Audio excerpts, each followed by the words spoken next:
I'm honored to be your instructor and your teacher, your guide to help you understand these things because a lot of people don't want to learn the language because they feel like they'll never be able to speak it or be able to talk to anybody. We get to say different things to one another, but in terms of understanding how um, how the text works, that's why we're in it. You're in it to find out how things are said. Very powerful. If you look at your vocabulary words that you have here, some of them are going to be nouns, like, a nation, a goe, or an 18, a bone, or a navi, which is a prophet, a lie, a shekwer, and then parak. But if you notice, all these words have to do with, our soul and our life and our what we wear and to be afraid and, to trust and all these different types of things. But you can take these actual verbs, these three-letter verbs, and when you attach certain symbols to them or you attach different letters to them, it gives you a whole different meaning.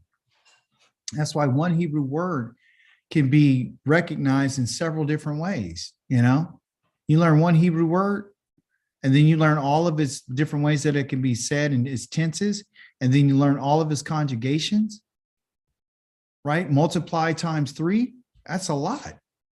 And then you become more proficient. So today we're going to be talking about what they would call group number 3. Lesson number 3 is about group number 3 verbs. And this is dealing with where someone is causing someone else to do the action. And that is where it gets a little confusing because we're not used to thinking like that. We've never been taught, that I can cause someone to do something, Usually we think everything that we do, we're doing it ourselves. It's our own action. No, in the Hebrew language specifies to say that you can actually cause someone else to do something by the action that you do.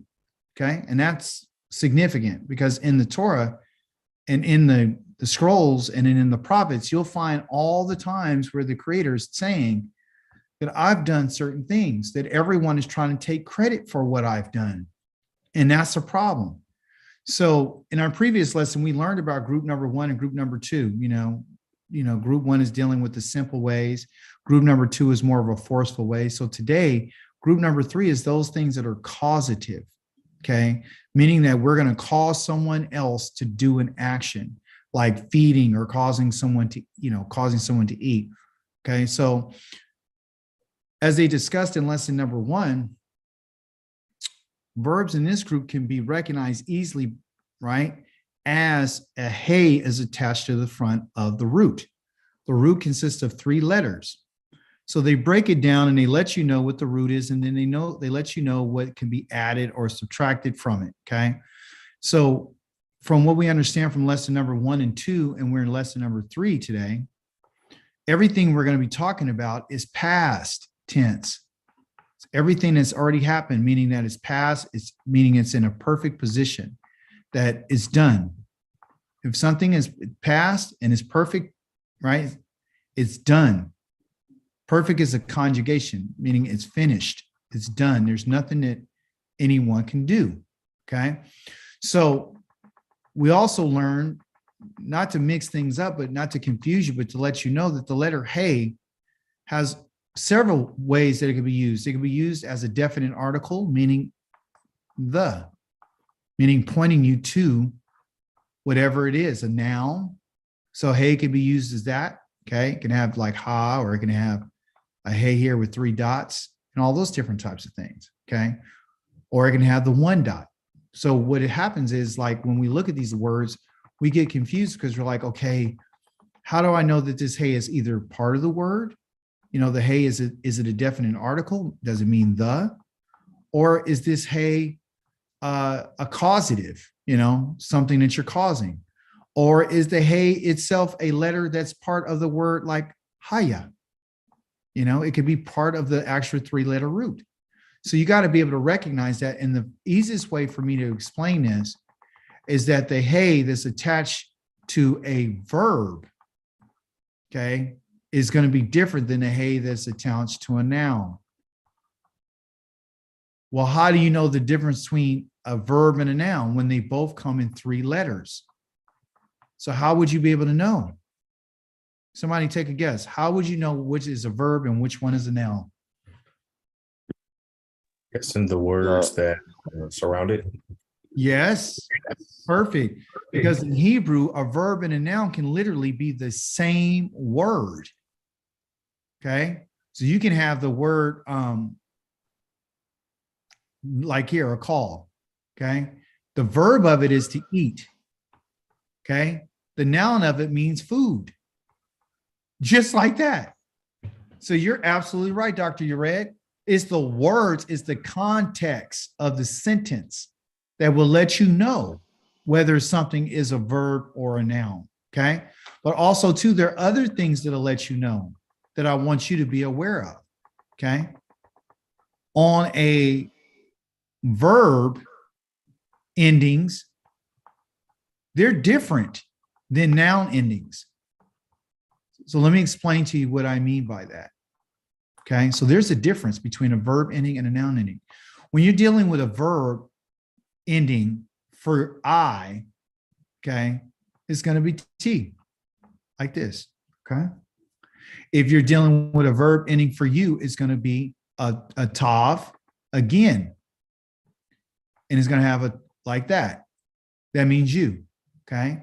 If it's a female, you, it's going to be a tav with a dot in it with these two dots underneath it. Okay. If it's a verb. If it's a noun, it's not going to have the tav underneath it or at the end of the word. It's actually going to have a ket. It'll either be a final cough like here. I said a ket. It's a final cough like this with this little symbol here, or it'll be a final cough like this with two dots underneath it. Okay. Or if it's plurality, it'd be a cough with a mem on the end, and either be com or a chem. Okay. So that's how you would know. So nouns generally have the cough endings. Okay. Either in singular or in the plural form. Okay. Verbs have the tav as their ending, either in the singular, okay, or in the plural. The plural, it would be a tav with the mem being tem, okay? And sometimes you'll see the tav with the dot in it, and sometimes it won't have it, and that's a whole nother structural thing that happens when you do with sentences, you know, and we have to go over that later. I don't want to confuse you. But what I'm telling you is you got to be able to recognize. So there's different things that will let you know. So verb endings kind of give you a clue, right? And then noun endings give you a clue. Sentence structure gives you a clue, because generally in the syntax or the way that the sentence is structured, the verb always comes before the noun. It'd be a verb, and then it would be the noun, okay, which would be the subject, because that's the noun is the subject of the verb. So the verb will precede the noun, okay, and then the object will be after that. So it'll go verb, noun, verb, subject, object, okay, which is verb, noun, and then another noun, okay. So you got to know your sentence structure. And believe me, you and I will continue to go over this. It's not going to be a one-time event. So if you don't remember, just don't worry about it. It'll come to you, okay? So dealing with the lesson today, I'm going to ask you a couple of questions because I want you to provoke some thought. And I wish the internet would kind of speed up a little bit because it's slowing down.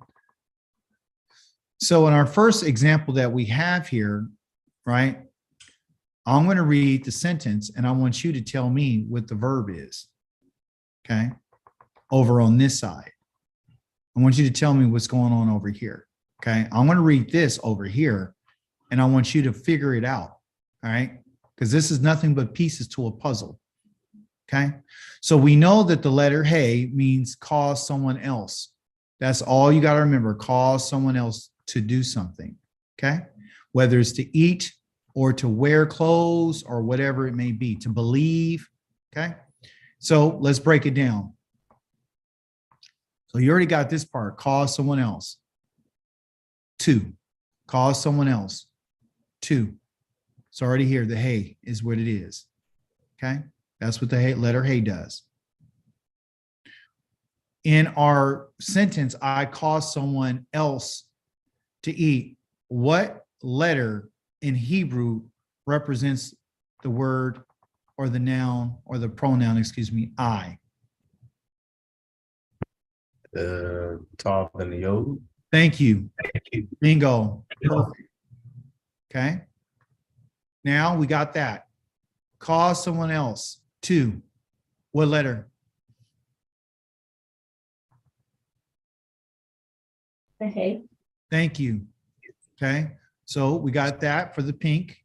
Then we got the green, which is internet would stop freezing on me. Is that okay? Last but least, let's take a look at to eat. What's the verb? A call. Thank you. So now we've all seen this. We all know what it is. Okay. So if I had to translate this word, this Hebrew word, say this is gone, I don't even see it. Okay. If I had to translate this, it's a certain way that I want to teach you how to translate it. Right. Because generally, if this hey wasn't here and you say occulti, what does occulti mean? I ate. I ate. Thank you, guys. It's perfect, right? And the reason why you, and then when you said I ate, you started with the tav and then you went this way. So you'll read something in the Hebrew from the right to the left. Okay. But for translational purposes, you're going to go back this direction. So you're reading the occulti, you read it that way.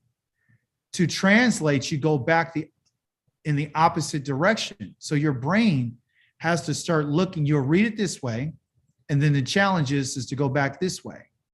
When I asked you, how did you say it? All of you said, I ate. It's in the past tense, but when you look at this with your eyes, this is the first letter that you have to say. I ate, okay? So that's how you got to start looking at it. But now there was something else that's introduced, which is this letter. So that can get a little confusing. And what I mean by that is, if you said I ate, and then here's a hey, then you'll be like, I ate caused, or I caused someone, then you'll get confused. So the first thing you want to do is say I, which is this. The second thing you want to say is this, caused. And then the third thing you want to say is eat or ate, okay? To eat or to ate. So that's the order. I cause to eat. Okay, does everyone get that? And all right. so it'll be like I caused them to eat? Yes, because you're the one doing the action. I caused someone else to eat, meaning I fed. That's the translation. I fed them. But if you look at it this way and you try to translate, you'll go, oh, I forgot. Is that a hey? Okay, it's a hey. Does it means the? Oh, well, no, it's a verb. Okay, so that's where you get all confused, right? Because you're trying to figure out, because you're not used to this. So if this wasn't here, you would automatically say, I ate. You would go, I, and then ate. That's what you would say. But now this is introduced. We're introducing this idea. So now this letter doesn't mean the, it means cause. That's all I want you to remember about this is I cause someone to do something. You're causing it, right? So I cause to eat. If you cause anyone to, it doesn't tell you who you cause to eat. You caused someone to eat, not or something. Okay, someone is a person. Something is a horse. You can cause a horse to eat. You can feed a horse, okay? Then you have to understand if you did that, if you are the one who caused it to happen, and that's where it gets tricky because you're thinking, well, did I cause them to swallow it? Did I cause them to chew it? No, they're the ones chewing it. So did I really cause it? You're the one who caused the action of it. You're the one who put the food before them. You see, you're doing the action. You put something before someone, you're causing them to do it. Okay? It's like if you put a video in front of your child and told them to sit here, then you what? I caused them to watch the movie. You're the one who caused it. You're the one who initiated the action. You're the one who's still doing the action. So you don't want to get lost by saying I caused someone else, because that's where you get lost, because you're thinking, well, if I caused them to do it, how did I cause them to eat when they're the only ones who are going to eat it? It's an idea of, well, I presented them with the food, therefore I fed them. Okay? And don't worry, you'll get used to the idea. This is why we're going over it, and I'm trying to help you understand. The next Can I one, look? go ahead. Can I look at it like, this is to put some oxtails on the table? Say again. Could it be looked at as the food that was presented was yummy, so I ate it? In terms of the causative thing. Does Yeah, that because qualify? yes, yeah, because someone else, but whoever did that is the one who caused it.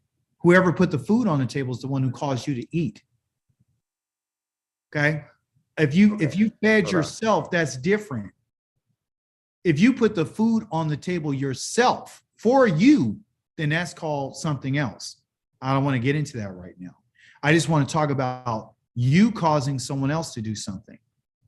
So the action is something that you're causing someone else to do it. If you clothe somebody, right? Then you dress them, right? You're the one who, okay, I dressed. I fed. If you cause someone else to wear clothes, how can you cause, let's think about that. How can someone else cause to wear clothes? How can I cause someone else to wear clothes? I'm the one who has, You lay the clothes out for them to wear? yes. You're the one who presented the clothes. Okay. Or you're the actual one who put the clothes on them. And that's where it gets kind of confusing, because you're like, okay, I presented it? So by me presenting it, does it mean that I'm the one who did the action? From a Hebraic perspective, it does mean that you do the action, because they would have never eaten if you didn't present the food. Okay. When you go out and you feed the homeless, are you out there? You said, I fed the homeless. Did you go out there and put the food in their mouth for them and babyfy them? No. No. You're the one who fed them, though. I fed them. I'm the one who did the action that made it possible for someone else to eat. I'm the one who brought the clothes to the homeless person to wear, so therefore I dressed them. You see? So this is how the Hebrews looked at things. And so we're trying to wrap our Western mind around this idea, and it gets confusing, because you and I would think, if I'm not the one who actually put the food in their mouth, then I didn't feed them. And that's not true. That's not true. Okay. Like I went over earlier this week, where we said that the Creator caused Abraham to believe. He presented him with the faith that he needed to believe. When Yah says, I caused you to come out of the land of Mizraim. You understand? I'm the one who caused it to happen. So when we talk about the scriptures, it's a different type of mind. It's a different type of mindset. And a lot of people don't want to deal with this, because they're like, no, it doesn't fit Western mindset. Because if you're not doing the action all the way from start to finish, then you don't think that you did the action. When the fact of the matter is, if you're the one who presented it and someone else did it, you're the one who caused it. You see? You're the one who caused it. If you said something before somebody else's eyes and they took it, it's because of what you did. You're the one who caused it. You understand? So that's different. Because what happened to us is we think, well, I'm not the one who actually did it, so I'm not the cause of it. So you want to wonder why these fake Jews are going nuts? Well, let me back that up. Let me walk that back. Let me be a little different. The Jews and the Jewish people are not fake. They are Jewish. Okay. They're not Yehuda. Okay. Hear what I'm saying. They are Jewish. And for them, that's not fake. Okay. So when they said that Kyrie presented a video and they said that he did, or Kanye did certain things and they said certain things, they're saying, and this is why they're having problems, because Kyrie said, I didn't make the video. Isn't that what he said? Yep. Yeah, that's what he said. I didn't make the video. Therefore, Kyrie believes that he wasn't the cause of the problem. He believes someone else is the cause. See? But the way that the Jewish people look at it is they understand what an action is. And that's what we're having the problem, because our people don't understand this idea of, even if you're the one who presented it, you are the one who caused. So they're saying, you, Kyrie, you're the one who's causing people to be anti-Semitic because you presented something that has some anti-Semitism in from our perspective. Now, does this make sense? So them Ashkenazim was like, they were thinking Hebraically, right? Yes, they're thinking Hebraically. So if we're reading this right now and saying, well, this is their idea, there's a Jewish idea, that's false. That's completely false. This is a biblical idea. This is a Hebraic idea. They got all this from us. When they say that the creator, when the creator said, I caused Abraham to believe, that's not a Jewish concept. That's a biblical Hebraic concept. So what are we to understand from this? Not just from a grammatical standpoint, not just from a verbal standpoint or how the sentence is structured. Understand it's a way of thinking. This is a way of thinking, of fully understanding. They understand that there's more than one way to cause somebody to do something. There's more than one way that it actually can happen. Our people are very linear. So they think, well, I'm not the one who made the video, therefore I didn't cause any harm. I didn't do anything. And that's not true according to how they understand this word, this cause. They feel like as if you're the one who initiated, you're the cause of it. And that's right. That's 100% right. Are they right about it being anti-Semitism? No. Are they right about the fact that someone else caused it to happen? Yes, because they're using biblical principles to justify why they think the way that they think. So it's about how you think. And you and I have not been taught, and this is what separates everyone in their thinking. You see? That's what it's saying. So they're holding on to what you're saying, anti-Semitism. You're against, us. And we're saying, well, you're not Semitic. And we're not even looking at what's really behind it. What's really behind it is thought, everyone. It's about a cause. It's how you think. So that's what the problem is that no one is seeing this from this perspective because they don't understand biblical principles like those Jewish people do because they study and they know. Am I saying so? Huh? Yeah. So from our standpoint, according to Devarim 28 verse 29 through 30, it was taken from us. And what you're doing is giving it back. Yes. So the brother would understand when he dropped it. When he dropped Hallelujah. it, if he knew this, he would have dropped it differently. He didn't, if Kanye knew this, he said, well, we're the blood of Christ, right? And all this kind of stuff. He's off when he said that.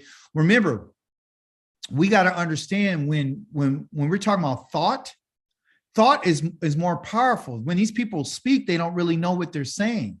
It is dangerous what they're saying. It's not dangerous for the Jewish people only from their perspective, but it's dangerous for us because you and I can't stand behind somebody that didn't say something the right way. If you're in error, then you're in error. And you and I got to, if it's not 100% and it's 75 or maybe it's 89%, it's not 100%. It's not right. Truth has to be 100. It can't be partial. When the Creator talks about how he deals with us not in a very, hey, I'm going to get you there a little bit. I'm going to get 100%. That's why when we talk about redemption, or we talk about having his spirit, and we talk about going back to the land, and we talk about our inheritance, you and I cannot come with a 98.9% deal. We can't be on the idea of something going to happen.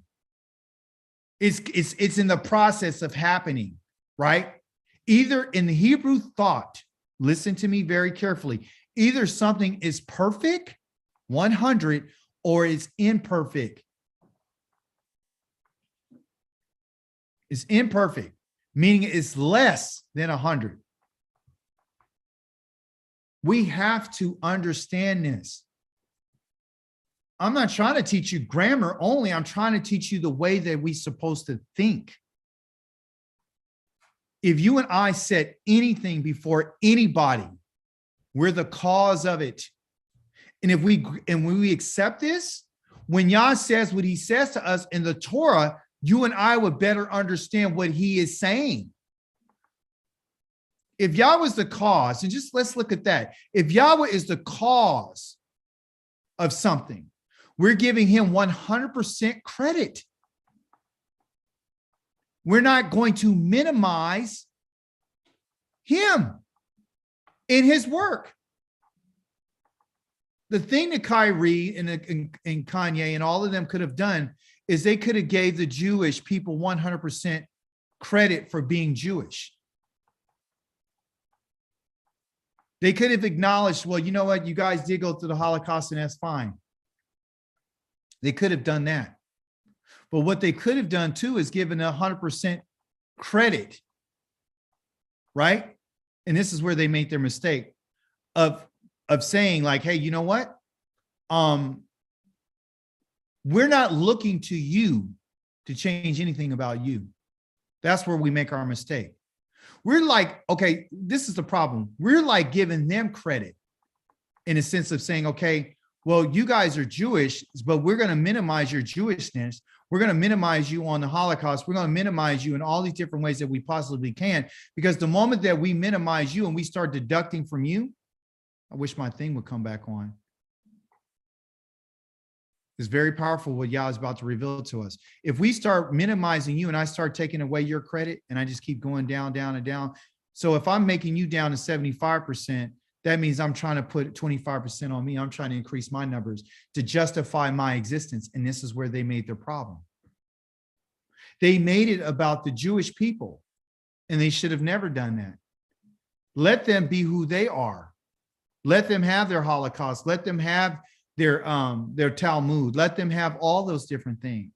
People ask me all the time, are you Jewish? I say no. They say, well, who are the Jewish? Well, the Jewish people are the Jewish people. Do they own all the banks? Yes. Do they own all entertainment? Yes. But what does that have to do with me? Nothing. So do you follow what they follow? No. I don't follow what they follow. I don't follow their holidays. I don't follow, but you guys got a lot in common. Well, no, we don't have anything in common. I don't subscribe. I don't have to minimize them to maximize me. I don't have to put them down in order to prove who I am. And that's where we made our mistake. I need a remark on that, Brother Bay. Well, all right. Well, what you're saying in essence is what the word is in Malachi 3:3. I've returned. Yeah. There's a difference between them. They were given Torah for a minute, but we have returned because Torah was taken from us because we didn't want it. Right. So we're going back to thinking about a way of them we need to start thinking like. So they've been on this for a long time. This author of this book he's Jewish, but he didn't come up with this on his own. If you look at everything that was said, and I'm going to go and show it to you so we can get an understanding. Every word that's mentioned up here in this vocabulary word is in the Torah or the Tanakh. They're there. Khazar is in the Torah. Kata is not a Jewish word. It is a word out of the Torah. It's out of our scrolls. These are not new words that they made up. These are biblical words. So if these are biblical words, and biblical definitions and biblical nouns and biblical verbs, you and I need to understand how they work, and they know how they work. And they're teaching their people how it works. That's what you and I don't understand. We think this is Jewish because they put their name on it as Jewish, the Jewish author. He took this stuff right out of the scrolls. The scrolls are ours. The causative, that's our information. You see? So this is changing one's mind. Okay? So this is what this is about. And these symbols and all this stuff that you get right here, this is not Jewish. I get in a lot of arguments. People say, that's Yiddish. That's Yiddish. That right there is Yiddish. No, it's not. No, it's not. It was written way before they came into Yiddish. The reason why these markings are here, everyone, is simply because they want the people, not just the Jewish people, they wanted the Hebrew people that were being exiled out of their land and all sent all over the world. They wanted to find a way to hold on to the vocalization of the word. Not only how to say because that's something that everybody knows how to say, but actually to give you the meaning of what this means, which is when you say this sound such and such, it's a very simple way, because we need you to know how these words are active, because the Hebrew language is a living language. It's a kadosh language. It's a living language. That's why they call it Lashon HaKodesh, because it's a Kodesh language. It's set apart because it's living. So when you talk about something that's living, it's kadosh. Okay? Meaning that if this is a living language, then the language that you and I have learned is a dead language. How do you know it's dead? It's dead because there is no meaning. It doesn't function. I say the letter D in English, and what does it mean? What does it mean? D. D? What does it mean? Nothing. They just attach it to words like door or dad or whatever, but it has no function. It doesn't operate out of anything. It has no correlation to that you can put your eye to and know for sure. You understand? When Yes. I talk about the letter It's a D. iron, huh? Continue. I'm sorry. When I talk about the letter iron, you know that has to do with your eye. If I just had a regular I up here in English, what would you think? What does it mean? It means absolutely zippo. It has no meaning.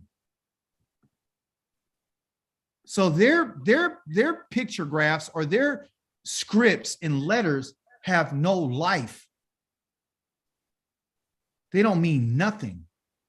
The letter N by itself in English means absolutely nothing. Nothing. But the moment I put it in the Hebrew, it means water. And then what? Well, why water? Water's living. Well, what do you got to do to get to the water? You got to go from. That's why it's used as a preposition, because it tells you need to go from somewhere to the water. I got to go from the tent to the water to go get it. That's why it's used as a preposition.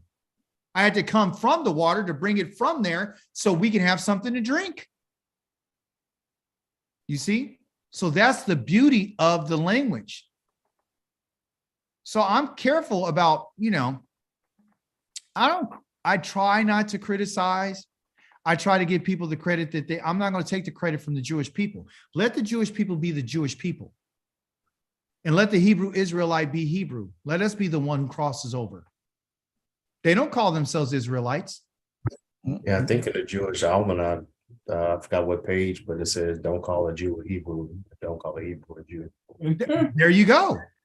Because they know they're not the ones. They know it. Know who we are. They know who we stole. That's why they doctors. In my time, I'm 61. The woman had to bring the child back after 2 weeks. Why? Because they knew they needed to keep us in covenant till they realized they might be doing something else.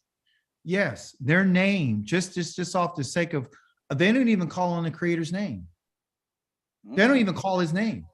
Why don't they call on his name? I don't know. Because they understand. They say, well, it's too holy to be pronounced. But it's the name that you and I have been given. You and I are calling his name with boldness. All his people, Yah says, you will call on my name. He wants the whole world to call on his name. So you should automatically know. Let them be the ones that I've read information and said that they like to have sex with kids. Let the Jewish people do that. Let them have the Sanhedrin and the Talmud. Let them do that. Let them have their Mishnah. Let them have their what do they call it? Chanukah, Hanukkah. Let them have their, Rosh Hashanah.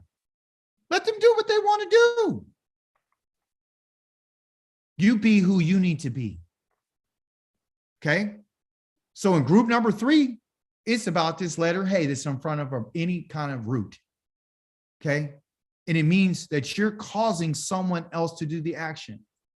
And it could be I, it could be you, it could be first person, meaning I, it could be second person, meaning you, and it could be a single person on you, it could be a third person, he, it could be any of those things. So when I send this over to you, you're going to see, well, group number 3 verbs, it could be Dawid doing something, it could be I doing something. They're telling you right here that, and here's a beautiful part, to prove what I just said. Every example that they're giving us here right now is found in the Tanakh, the Torah, and the writings of the prophets. They're not coming up with nothing new. They're just explaining it to the people, their people, so they can get a foothold on the culture. And that's what you and I are taking back. So I thank them for this.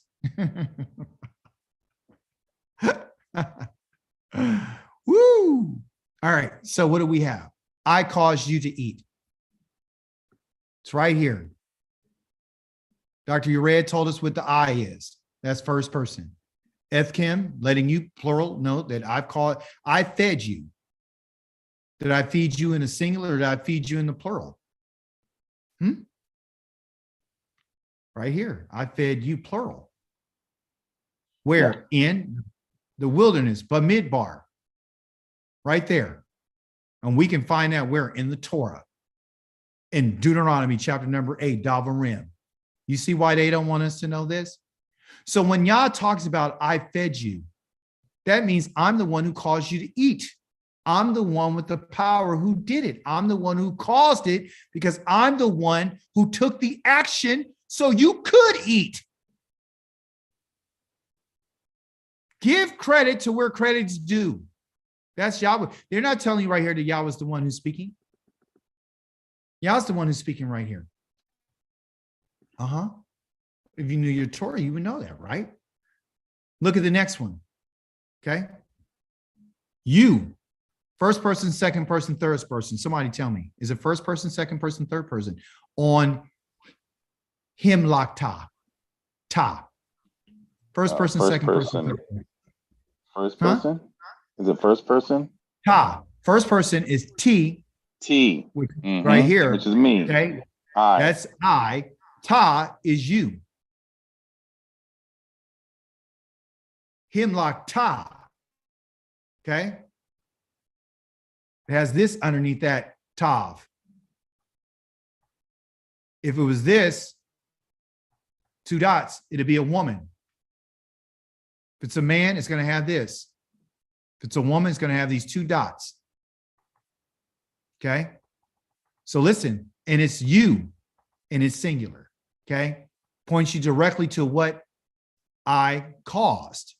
Okay. So look, you caused your servant to be king in place of, they got Dovid. It's really Dawid. Because there is no letter V in the Hebrew language. Okay. So they're trying to make it their own. Don't be mad. Okay. So when we break this down, we go, oh, you, and then we go caused. I wish this pen would work. The hey in the front is caused. So that would be the next thing I would go. I wouldn't go you and then king or reigned or none of that. Can I digress with the vowel points? I was Yes. in the Mesoretic period is Babylon, right? And weren't we jacked up in Babylon? So it would help them sound out the words. So, in returning back to Israel, right? Yeah, because what happened is when we got scattered, everyone, they started picking up other languages. They started picking up Aramaic. They started picking up a whole bunch of things, and then they weren't reading the scrolls. They didn't have their priesthood. So all the original way to say things was going to be lost.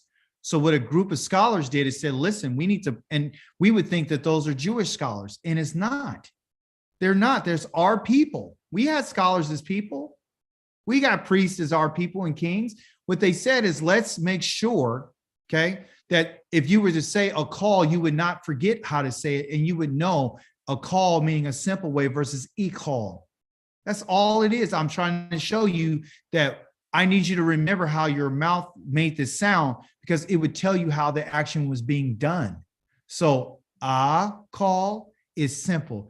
I call is to devour. It's a forceful way. And it's forceful because of the way that you're pronouncing it. So is very soft, and you got to make your mouth and your throat and everything a little tense. So that's intensity. That's to intensify the action. So a call means, hey, he ate this in a very simple way. I called tea. You hear that? That's forceful. He devoured it. See, so sounds tell you how actions are being done. Now I'm going to say ha or he called tea. I fed somebody. I caused someone else to eat. You see, he called tea. He called tea. He called tea. I called tea. I called tea. See? So there's 3 different distinct sounds. I called tea. I called tea. He called tea. So anytime you hear that he called tea, then you should know, they're saying I caused someone else to eat. I fed someone. I'm responsible for causing someone to do something, whether it's to eat, whether it's to dress, whether it's to think, whether it is to believe, whatever it is. I'm the source of that action. Okay. Hopefully it answers your question. And so this other example here again is you see a hey being used here. And here it is, a noun. Ha-melech. Ha-melech. So how would you know the difference? Well, you would know the difference if you knew your root word, which would be melech, which is a king. So and of course, context tells you everything, right? So you got ha-melech Dawid. You wouldn't say, and he reigned David. You wouldn't say that. You would say the king Dawid, and then he caused. Well, where's the he at? Well, I don't see a ta on the end. I see a cough right here. Oh, this is a malik. So the malik is wait a minute, they're just adding another dot right here or yod inside of that malek, because malek is really 3 letters. Like Dawid told us today, it's really 3. So where's this yod right here? Oh, something must be different. Oh, I forgot what happened there. And you'll get used to it. Where is it at? Oh, here it is. Okay. Let me see if I can corner that again. Okay. So you would automatically know when you know your vocabulary, you know your sentence. You're like, oh, the king. The king. Here, where am I at? Oh, here it is. The king. The hamalek. And also, too, you should know that this is not really a verb because of the 3 dots that are under malek. You understand? Up here, the king doesn't have those dots, those 3 dots here under the mem and lamek. But you got to get used to that. Okay. So the sentence structure will let you know the differences. All right. So let's just focus and say, okay, well, he him leak. Well, that sounds different than Hamalek. Ha versus him. Okay. So what do you notice so far? I'm going to tell you. A ha with a regular like this underneath it will tell you that it's the. You automatically know it's the or the. Okay. A hey, the letter hey, that's the name of it, with a dot underneath it like that, it would automatically tell you that it's called a hifel. They would tell you that. And how do I know that it's a hifel? Because the letter H is represented by the hey, and this dot right here tells me that it's represented by that I right there. That's what tells me that. And I'll explain that a little bit in more detail at the end of the lesson. Okay. Because they don't tell you what these names are, but I'm going to tell it to you. All right. All right. So the him leak, that right there is saying he caused. Well, where's the he at? Because that's what you'll be looking for. Like, where's he at? Well, the actual verb by itself, if it's in a position, this yod is only put here because that's the other I in Hiphael. Look. Okay. So I'm forced to have to do it. So this hey right here in English, this H, excuse me, in English is represented by this hey right here. The I that's in the word Hiphael to let you know what type of verb it is represented by this. Okay.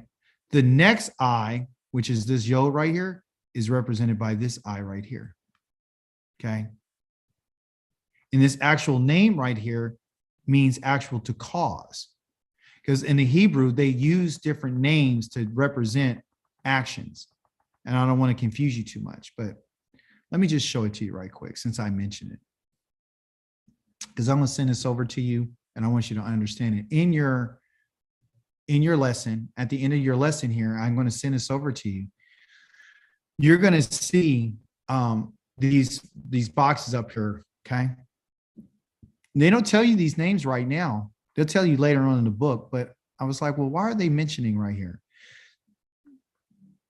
In the exercise, you'll be confused. You'll be like, well, what is this? Okay. So let me show it to you. If this internet just, all right. You see this word right here? The one that I just circled in blue? Yes. All right, so we're gonna do an exercise. And I'm gonna show you and teach you how you should understand this. This first letter that's in here is a letter hey, correct? Correct. What letter does that represent in English if you were to transliterate it? What letter would it be? B. Huh? H. H. Thank you. Perfect. It's an H. Okay. All right. So there's a dot underneath that letter hey in Hebrew. So in English, what vowel would that be? E I. or It'd be an I. oh, okay. Okay. The next letter is what? It's called a pei in Hebrew. But what does it represent in English if I was to write it out? A P. P. It could be a P, okay, or a PH. It doesn't have a dot in it, so it's not a hard P. It's not like a or pay, right? But it has no dot in it, so it's a softer sound. So what sound would that be? A PH, like phone, okay? Oh, okay. What's the next letter? A. IN. An iron, but in Hebrew, an iron is your I, and an I doesn't make any sound. So you would automatically default to the next vowel that's underneath it. And that vowel is an I vowel. What's your next letter? Which is right, that dot right here is represented by this yod, by the way. Okay. What's your next letter? Good. Okay. L. Good. An L. So what is the actual name of group number 3? It's called a feel. I feel. Oh, okay. Feel. And that's a cause. And so that's why they name it feel, is because it's a causative action. And that is represented by the letter hey. So anytime you have the letter hey attached to a front of a verb, it means a hitfa'el. I call it hitfa'el, right? But it's called a hitfil. Okay, hitfil. Okay, a hitfil is a causative action. It's what you can cause someone else to do by you presenting it. You made a move so something else can happen. You're the one who microwaved the food and then put it on the table. You fed your wife or your husband or your kid. You're the one who went and put the dog food in the deal. Your dog ate it, but you caused him to eat by presenting it to him. Okay. That's what this is. Okay. Group number one. Somebody break that down for me. You got a letter P with a dot in it. So what sound is that? And what letter? It's a P. And it's a hard P, not a PH, because it has a dot in it. So it's a P. Okay. Now you got a little, let me highlight a little bit or increase the size so you can really see it. Oh man, I just messed everything up. Look at that. Let me just erase everything so you can get a clear view of everything. Okay. So let's look at this. That's how I want you to start thinking. So the first letter, as Dr. Yared said, is a letter P. And you know it's a P because, and it's a hard P of like pay because it has a dot inside of the letters. Okay. What is the next sound? Ah, or A. Ah. So it's like ah, right? So make it A sound. Okay. Good. Now, Yeah. the ion is silent. But what do they have? They got another what? Ah sound. Another A. Mm-hmm. And then the final letter is what? An L. So it's called a pa'al or pa'al or pa'el. Okay. So that a pa'al is the name of the simple action of a verb. Okay. So here you got the hifel. And up here you have the pa'al. Okay. Now let's look at the next one so you can understand how this is done. And by the way, the word pa'al, okay, means simple. That's what it means. Okay. Now, our final one that we have here, somebody tell me what letter?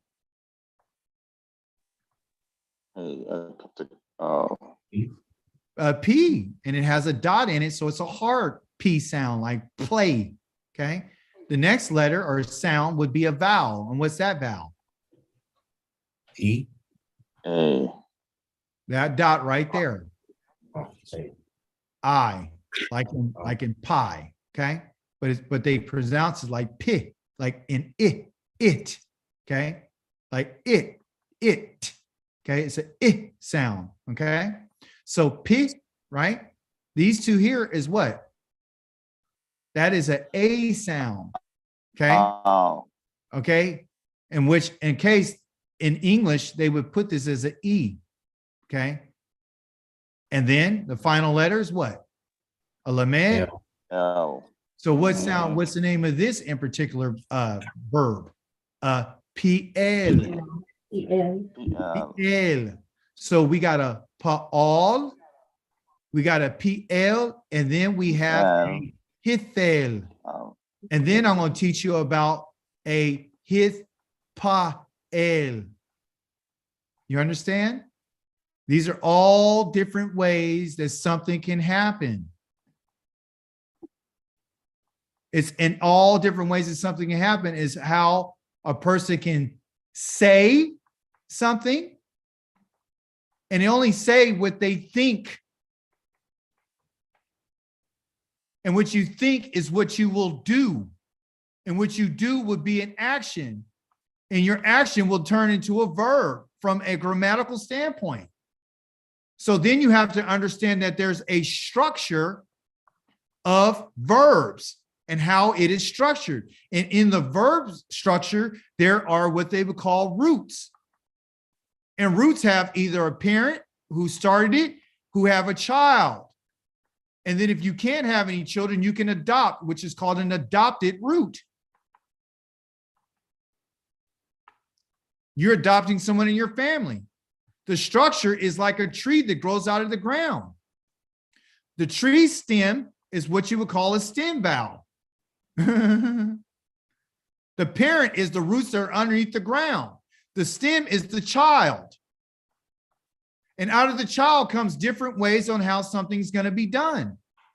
It's a system. It's agriculture. It's the tree of life.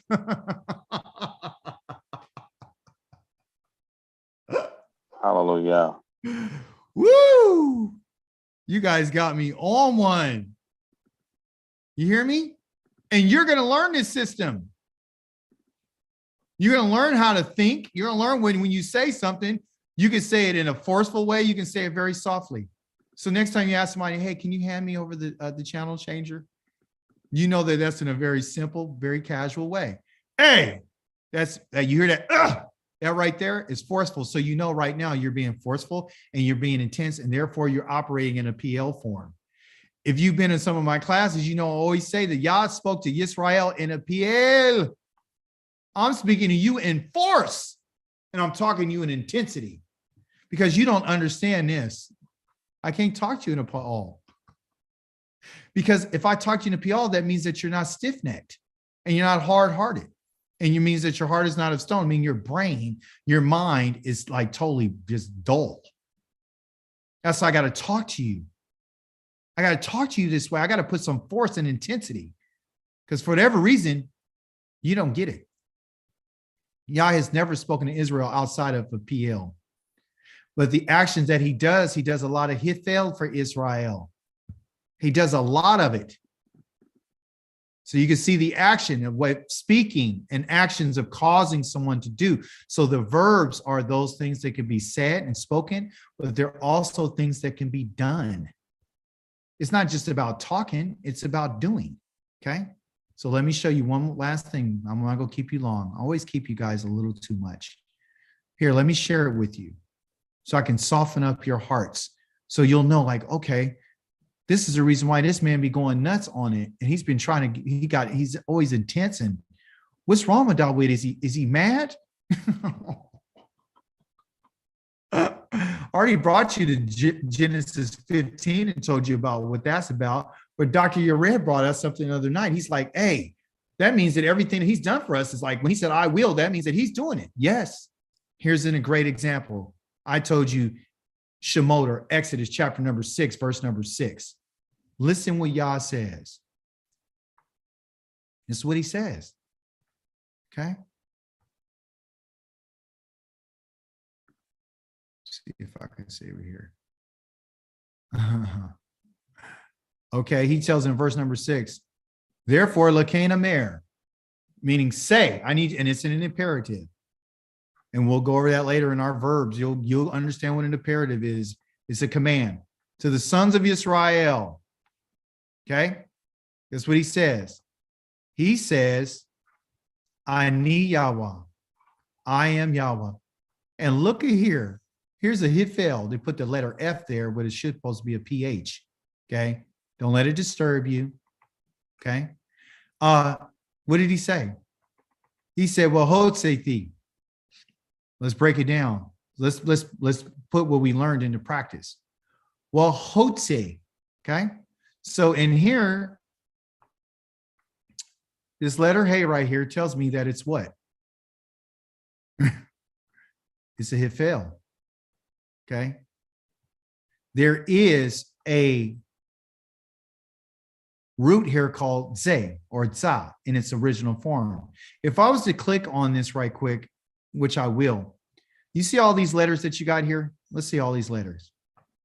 You got 1, 2, 3, 4, 5, 6, 7. You got 7 letters. Okay. And you and I will get confused and be like, man, this is well, Hotsi Thi. right? Well, let's look at what the root is. The root is not 7 letters. The root is going to be 3 letters. Listen to this. Let's prove it. It's 3 letters. Out of the 7 that you got there, 3 of them are going to be what they call the root, a child root, okay, which is the stem of the actual verb. So now they're telling us, okay, here's the stem. This is where it comes from, okay? This is the actual name of the root, which is yatsa, okay? So yatsa means to come out. But how did it come out? How did the children of Israel come out? Did they come out on their own? Did they do the action? Well, the one who told you is letting you know, I am Yahweh. I'm the one that, okay, and I'm the T right here. Dr. Yared, what does T mean again? I. So now you know who it is who's doing the action. But he lets you know when he's not letting you second guess who it is doing the action. So this is isolated to this, which is the pronoun here. And here it is I, the pronoun. And here's the proper noun, which is telling you the name of the creator. I, that's the T right here. Then you got Otse. This letter right here, Yona, excuse me, the Wa, is put here because he's introducing the cause. Okay, so anytime, and this is a grammatical rule, and you guys know that the weak letters of a verb could be a yod, what should we call Yona? And Yona has a yod, it has a wa, it has a noon, and it has a hey. Those 3 letters right there are called weak letters. So if any verb has any of these 3 letters in it, and you're adding something to that verb, these letters will fall out. And so in this case, the yod that we had in yatsa fell out. Why? Because they're letting us know that this is a weak verb, and we're going to go over that later. I don't want to confuse you, okay? But here it is.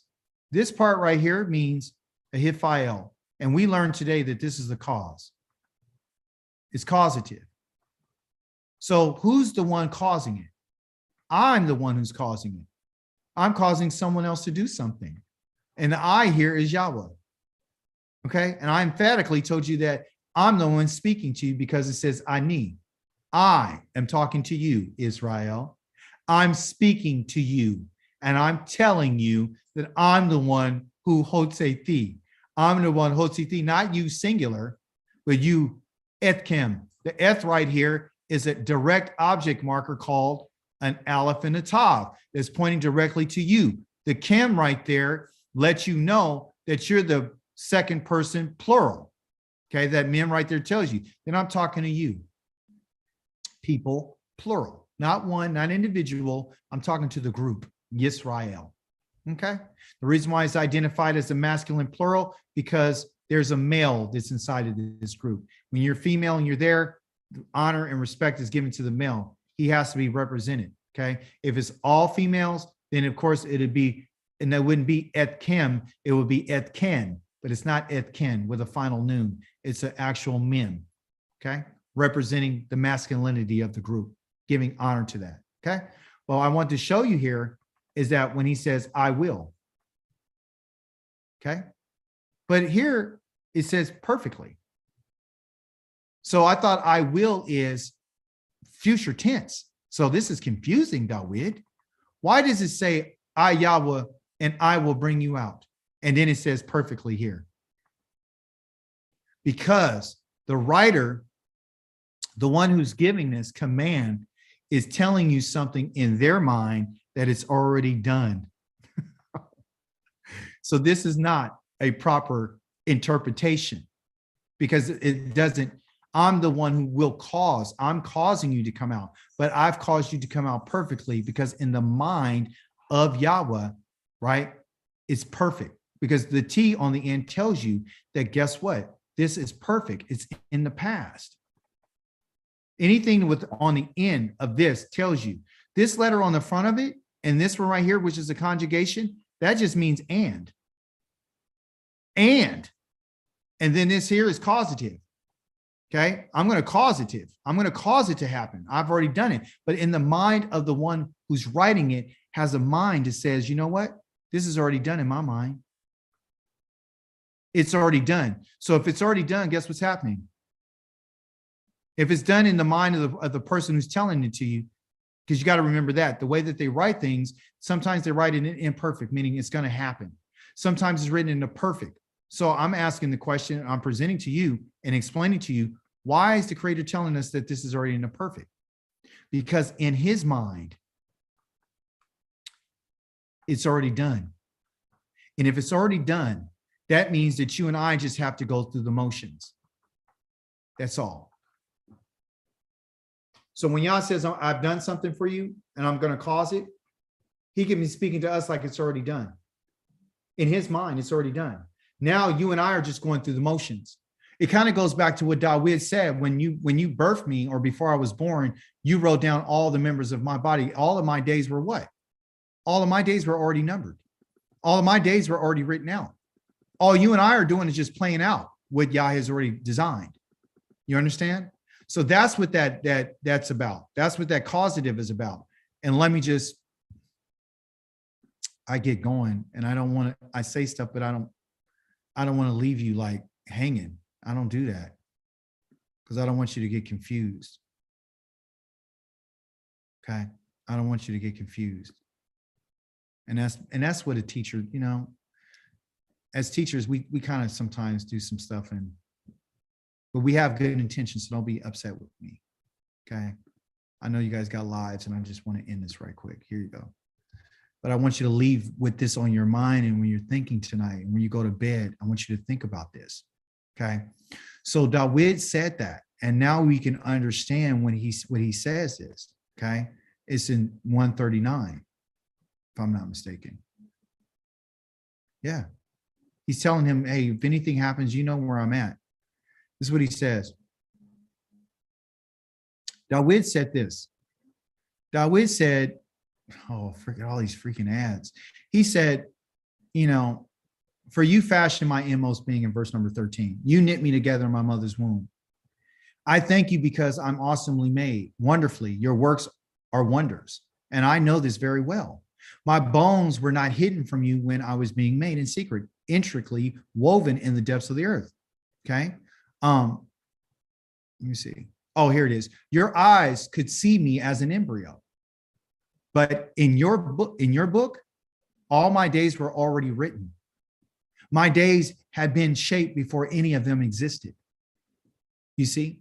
So I bring you to that to let you know that the way that the Creator sees us, if he sees us as perfect, and he sees us, and sometimes he calls us Yeshurun, but we haven't acted like Yeshurun. Sometimes you hear the Most High say, I don't see anything wrong with my people.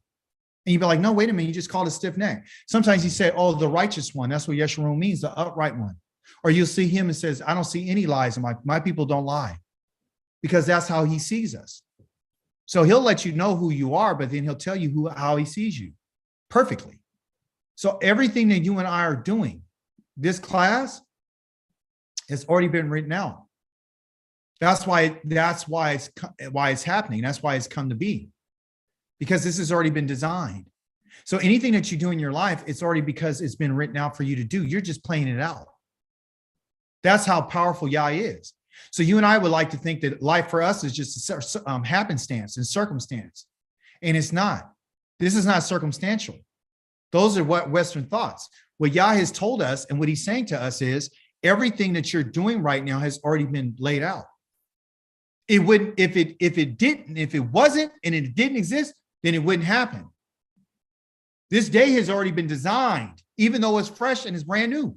Yah has already designed it. And in it, on this day that you and I are in, on this Shabbat, I knew that at this time at 5:10, you would be talking about what you're talking about. That's how powerful Yahweh is. I'm not teaching you because I decided, well, I'm going to teach them today. It's because Yah has already ordained that I would be a teacher. You're on class on this day because Yahweh ordained it for you to be here. It has already been played out. You and I are just, it's like, woo! It's already just being played out. Go ahead. You understand? He's bringing it because everything is thought. So if y'all didn't think it, you and I wouldn't be here. When we talk about you made my inner being, and everything I'm saying is because you already planned it. My voice is designed based on how he wanted it to sound.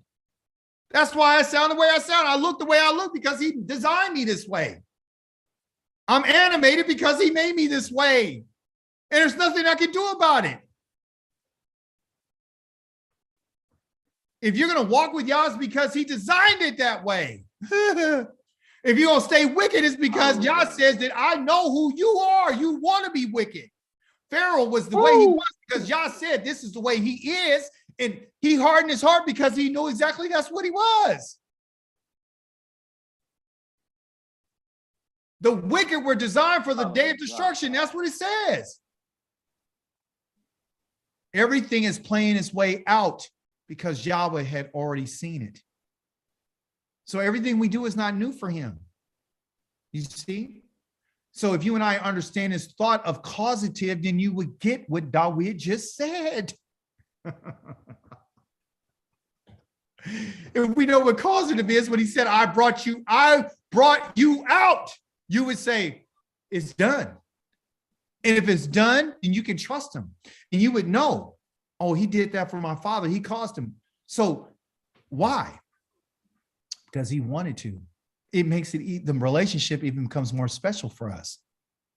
After I get off with you in a few moments, I'm going to really thank Yah.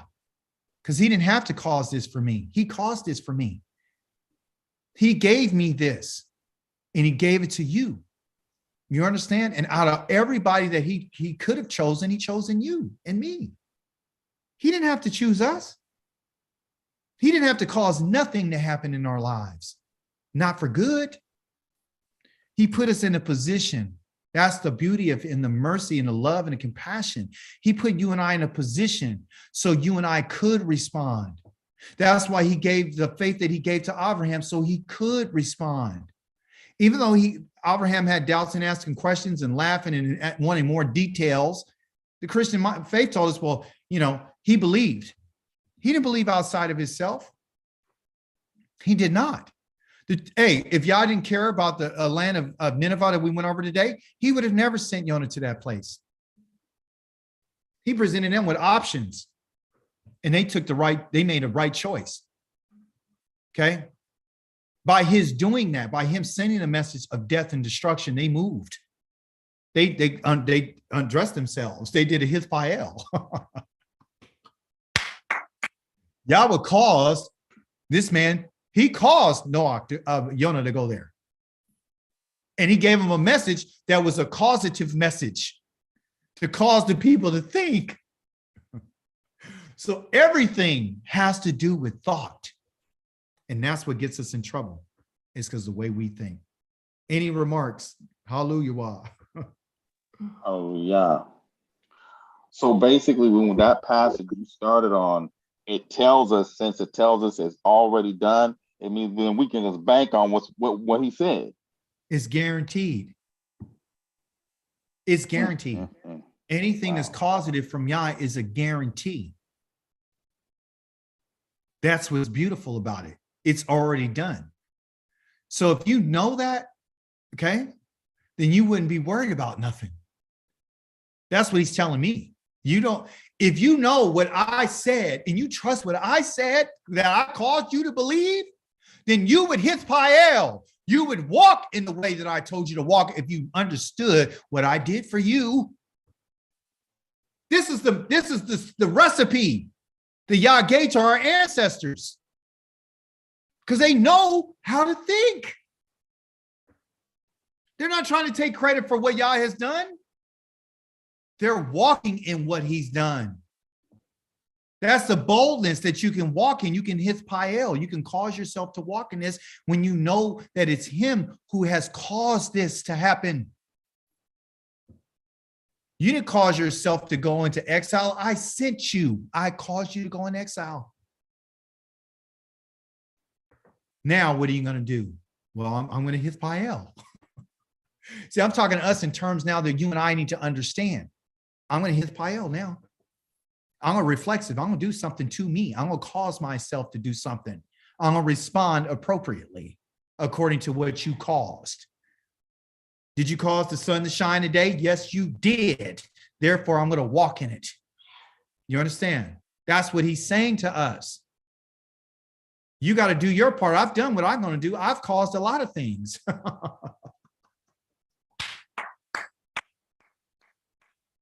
I presented you with all kinds of opportunities. Now, what are you going to do with it? Ah, he got to hold us accountable for something. So we're responsible to get ready to walk up out of here. You better get yourself ready. You better put on the right garment. You better eat right. You better, if you know what the cause is, if you understand the message. And walking for Yah and with Yah means that you got a message to deliver. And the message is that, you know, there's, like I said, there's two. You give one to the outsiders, he's going to kill you. And then that should put fear in them, like, what do I need to do? And then for your people, all you need to deliver a message to them is you need to turn back to Elohim. That's it. That's it. And you don't have to get in and what he's going to do to them. They'll figure it out. You need to turn to Elohim. Our Elohim. Anyway, any more questions? I just want to say that's powerful.